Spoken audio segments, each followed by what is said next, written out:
Dieu n'a pas fait la mort. Pour nombre de croyants, la fin de la vie terrestre est une décision divine.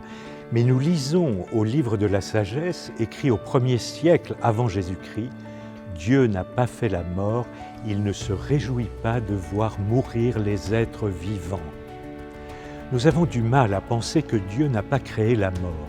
Surtout, nous continuons de croire qu'il a puni l'indocile Adam en le condamnant à mourir. Dieu réclame ta vie à la tombe et te couronne d'amour et de tendresse. La mort n'est pas un châtiment divin, elle est venue parce que Adam et Ève, dans leur liberté, n'ont pas écouté le conseil que Dieu leur donnait de ne pas toucher à l'arbre de la connaissance du bien et du mal. Dieu avait averti Adam que cet arbre contenait la mort. Tout ce qui s'arroge le droit illusoire de définir le bien et le mal, le pur et l'impur, peut devenir un féroce pouvoir de mort, symbolique ou réel. Mon cœur exulte, mon âme est en fête, ma chair elle-même repose en confiance. Tu ne peux m'abandonner à la mort, ni laisser ton ami voir la corruption. Tu m'apprends le chemin de la vie, chante le psalmiste. Et encore, il en coûte au Seigneur de voir mourir les siens. Dieu lui-même répare cette malédiction de la mort par l'incarnation de son Fils. Le fruit des entrailles de Marie éradique le fruit mortel de l'arbre du péché. Le prophète Ézéchiel, conduit devant une vallée remplie d'ossements desséchés, est enjoint de prophétiser sur cet tas d'os pour qu'il revive. C'est la réalité tragique de notre humanité sans espérance que l'Esprit et la parole de Dieu vont faire revivre. Vient des quatre vents, Esprit, souffle sur ces morts et qu'ils vivent.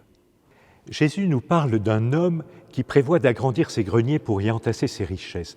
Dieu dit à cet homme, « Cette nuit même, on va te redemander ta vie. » Dieu ne dit pas « je », mais « on va te redemander ta vie ». « On » parce que ce n'est pas Dieu qui décide de la mort. Le Dieu des vivants ne retire pas la vie, il est celui qui la donne. Il appelle à lui pour une vie qui traverse la mort à la suite du Christ. Ce destin n'est pas une fin, mais une ouverture. La mort est le passage nécessaire par une autre naissance. Notre vie qui est éternelle franchit la naissance et la mort. Elle est étroite la porte, il est resserré le chemin qui conduit à la vie. La porte étroite n'est pas celle de la mort, mais bien celle de la vie. Elle n'est pas une menace, mais la vérité simple d'une dépossession heureuse. Nous ne pouvons atteindre la vie vraie qu'en étant nous-mêmes, rien de plus. L'accès est resserré parce que nous y entrons seuls et nous ne traversons pas avec des bagages qui pourraient être nos mérites, nos bonnes œuvres, nos acquis mondains ou même notre religion, et encore moins avec notre péché. À l'instant de la mort, notre mal est défait, celui que nous avons rencontré, celui dont nous avons pu être complices. Tout le mal s'efface par cette porte qui est le Christ lui-même. Notre chair vivante avant notre naissance, pour atteindre le jour, passe la passe étroite de la mise au monde. De même, nous franchissons la passe étroite de la mort. Ce moment est peut-être ce qui est appelé le purgatoire, l'ultime grâce du salut donnée dans la mort même. Le cul-de-sac de la mort devient une porte, l'impasse du néant une ouverture, le tombeau n'est plus occupé, mais vide.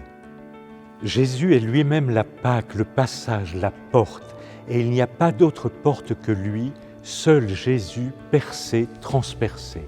Par lui, avec lui, en lui, la mort devient une traversée vers la vie pleine, la vie en Dieu.